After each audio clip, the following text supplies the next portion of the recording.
En France, le vote des 140 000 adhérents du parti des LR, les Républicains, 2 candidats à l'investiture de l'élection présidentielle, Valérie Pécresse et Éric Ciotti, qui a fini en tête du premier tour. Mais les perdants du premier tour ont apporté leur soutien à Valérie Pécresse, la présidente de la région d'Île-de-France. Le président français Emmanuel Macron en Arabie Saoudite pour une rencontre controversée avec le dirigeant MBS, Mohamed Ben Salman, l'homme fort du royaume. Le chef de l'État fait une tournée dans le Golfe. Il était hier aux Émirats Arabes Unis où la France a vendu 80 avions Rafale. Puis au Qatar qu'il remercie pour l'accueil de 258 Afghans menacés en raison de leurs engagements ou de leurs liens avec la France. Nous irons à Jeddah dans ce journal. Élection présidentielle à un tour en Gambie. Les bureaux de vote sont ouverts. Le président sortant Adama Barrow espère être réélu. 5 autres candidats sont en lice dans l'un des pays les plus pauvres au monde. Les premiers résultats pourraient être connus dès demain. Bienvenue à vous tous et merci d'être avec nous. La politique en France, les 140 000 adhérents votent pour désigner le ou la candidate du parti, les Républicains, pour l'élection présidentielle. C'est l'heure du choix entre Éric Ciotti ou Valérie Pécresse. La participation est forte pour ce second tour chez les Républicains. Les résultats seront connus dès 14h30, heure de Paris. À Antibes, dans le fief d'Éric Ciotti, on s'active pour voter. Ici, ceux qui se sont déplacés sont pour la plupart acquis à la cause du député des Alpes-Maritimes. Et ils se réjouissent d'avoir vu leur candidat déjouer les pronostics pour se hisser au second tour. C'est une surprise sans être une surprise, parce que là, on espérait fortement, et ça s'est concrétisé. Et on espère qu'on va arriver au bout. À Besançon, en revanche, c'est plutôt Valérie Pécresse que l'on imagine comme la candidate de la droite pour cette présidentielle. Moi, je crois beaucoup au fait que nous allons avoir une candidate. Les gens vont comprendre et vont réaliser que c'est une femme de grande qualité et de grande valeur. Mais surtout, on se réjouit de l'importante mobilisation des adhérents. 80% d'entre eux sont allés voter au premier tour de ce congrès LR et la dynamique ne semble pas s'essouffler. Je serais à moitié morte, que je me serais réveillée quand même. Pour venir voter. Pour venir voter. Rien ne m'aurait arrêté. Et quel que soit le vainqueur, c'est le rassemblement qui semble de mise. Tous derrière celui qui sera élu. Les militants ont désormais jusqu'à 14h pour voter. Dans la foulée, le nom de celui ou celle qui représentera les Républicains à la présidentielle sera connu. Le pape François est arrivé à Athènes ce matin, une première dans la capitale grecque depuis 20 ans. Cet après-midi, il doit prononcer 3 discours devant les autorités, l'archevêque orthodoxe puis les représentants de l'Église catholique. Le souverain pontife est attendu demain, dimanche, sur l'île de Lesbos. En 2016, le pape François était rentré avec 12 demandeurs d'asile syriens. En France, 50 000 nouveaux cas de Covid recensés en 24 heures. Sur le plan national, plus de 2000 personnes se trouvent en réanimation, une majorité de non-vaccinés. Du côté du variant Omicron, 12 cas ont été recensés dans le pays. Des infections ont été confirmées dans 38 pays dans le monde, mais cela ne remet pas en question l'intérêt d'une dose de rappel, selon les scientifiques. Explication Serine Bey. Il est aujourd'hui présent dans des dizaines de pays et il se propage à une vitesse fulgurante. Le variant Omicron, détecté pour la première fois vers la mi-novembre en Afrique du Sud, inquiète le monde entier. Si jusqu'ici il n'a pas été mortel, les scientifiques s'accordent à dire qu'il est extrêmement contagieux. Et selon beaucoup d'entre eux, l'unique solution, c'est la vaccination. The scientific community has warned the international community in several occasions about the risk of having new variants in the places where there is a low rate of vaccinations. L'Australie, l'Espagne, la Tunisie ou encore le Mexique ont annoncé leur premier cas de contamination au variant Omicron ce vendredi. En tout, dans l'espace économique européen, une centaine de cas ont été recensés, ce qui a poussé des pays comme l'Allemagne, la Grèce et l'Irlande à prendre de nouvelles mesures de restriction. Pour contrer ce nouveau variant, les laboratoires pharmaceutiques Pfizer, Moderna et Johnson & Johnson ont élaboré plusieurs plans. One is to rev up the production of the vaccines that they already have. The next is to make, for example, a bivalent, where you have a vaccine against both the ancestral strain and the new variant. And the other is to make a variant-specific boost.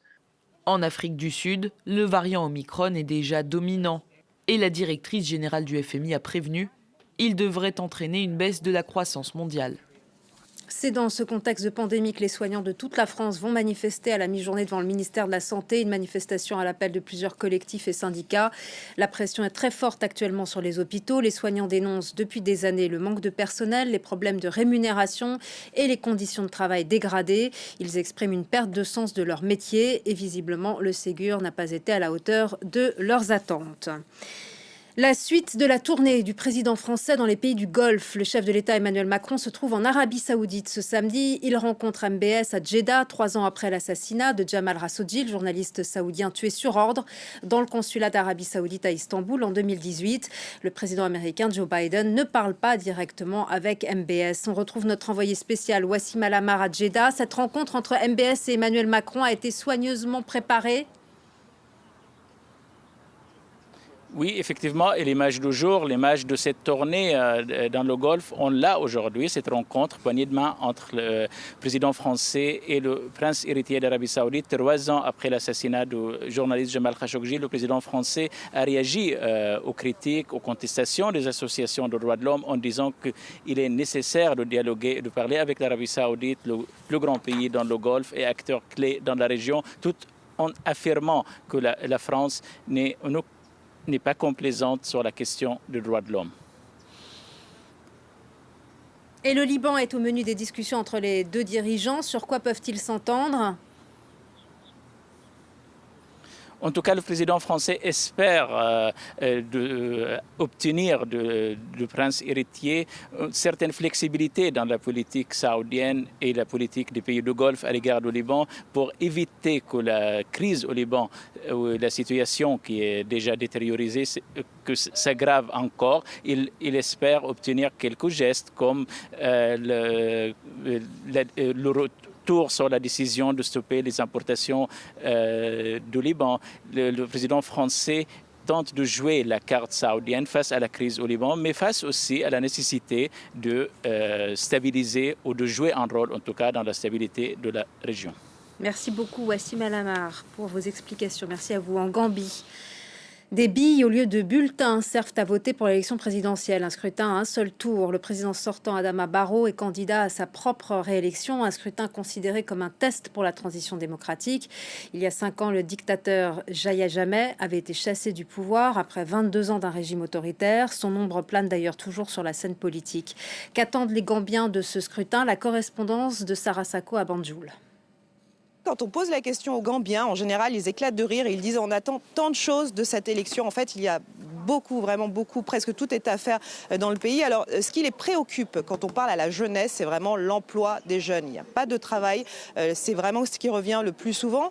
On parle également beaucoup d'électricité, d'infrastructures, l'éducation, le système de santé. Vraiment, les attentes des Gambiens sont immenses pour ce premier scrutin à l'issue incertaine. Vous l'avez dit, Adama Barrow affronte 5 candidats dans les urnes, dont l'opposant historique, son ancien mentor et allié, Ousseynou Dabo. Et selon tous les observateurs, on s'achemine vers un duel entre les deux hommes, un duel aux allures de revanche donc.